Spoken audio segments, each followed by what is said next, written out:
The GTX GO 80 and GTX GO 40 from Vaporesso.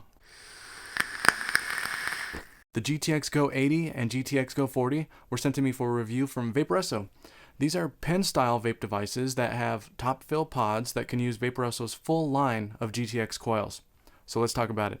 They have USB-C charging, they're compatible with the GTX coil line, they have a top-fill system, they come in the colors of red, blue, black, matte gray, and rainbow. And you can get the GTX GO 80 for $34.99 or the GTX GO 40 for $27.99. In the box you'll get the GTX GO device, GTX GO pod, one coil with each kit, and a USB-C cable. The GTX GO 80 and GTX GO 40 are styled almost exactly the same, but they're different in size.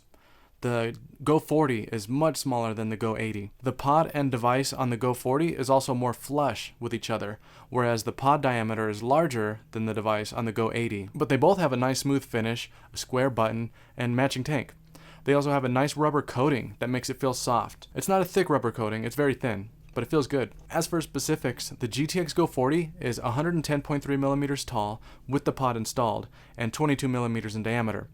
The GTX GO 80 is 133.2 millimeters tall with the pod installed and is 26 millimeters in diameter. To turn the GTX GO on, press the firing button 5 times fast.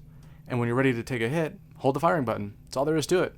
It's a super simple device that's ready to use right out of the box after you fill up the tank with liquid. As the names imply, the GTX GO 80 has a max of 80 watts and the GO 40 has a max of 40 watts.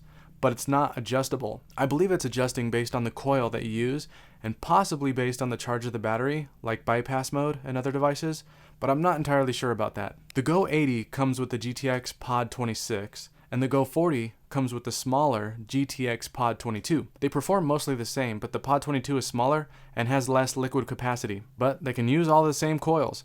Vaporesso also says that they're leak resistant. The GO 80 pod has a 5 mil capacity and the GO 40 has a 3.5 mil capacity.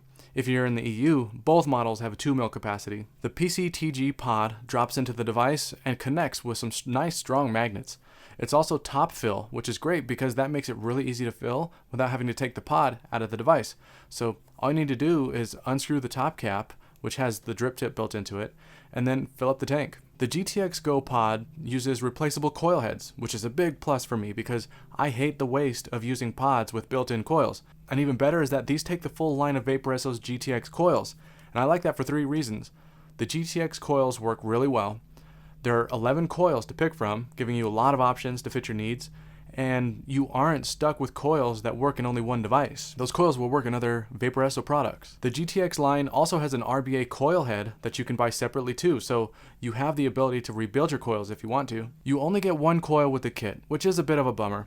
I really would have liked to see 2 different coils in each box, but it is what it is. With the GTX GO 80, you get the GTX 0.2 ohm mesh coil, which is rated for 45 to 60 watts. This coil produces a ton of flavor and works really well. With the GTX GO 40, you get the 0.6 ohm mesh coil, which is rated for 20 to 30 watts. This coil produces some excellent flavor too, but since it's lower wattage, it's not as instant or as concentrated. Still, it's very good. The GTX GO has an adjustable airflow, so you have full control of how much airflow you want coming in.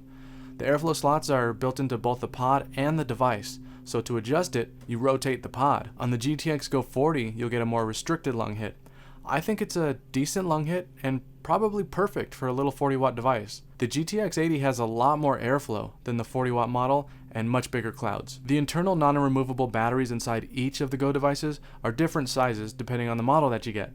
The GO 80 has a 3000 milliamp hour battery and charges at 5 volts at 2 amps. The GO 40 has a 1500 milliamp hour battery and charges at 5 volts at 1 amp, and both of them charge using a Type-C USB cable. So you get half the battery in the smaller GO 40, but also the benefits of a much smaller device. Alright, my final thoughts.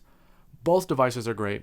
They look and feel nice in the hand, they have adjustable airflow, the pods can use the full line of Vaporesso's GTX coils, and the flavor production from the pods is excellent. Some of the things that might influence your decision between the 2 models are the sizes and the wattage.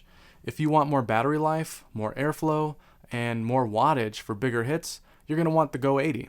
But if you like to vape at lower wattages and you just want something that's much smaller and compact, the GO 40 is a great choice. The GTX GO devices were sent to me for a review from Vaporesso, and you can get the GO 80 for $34.99, and the Go 40 for $27.99 from Vaporesso.com. Alright, thanks for checking out this review, and I'll catch you in the next one.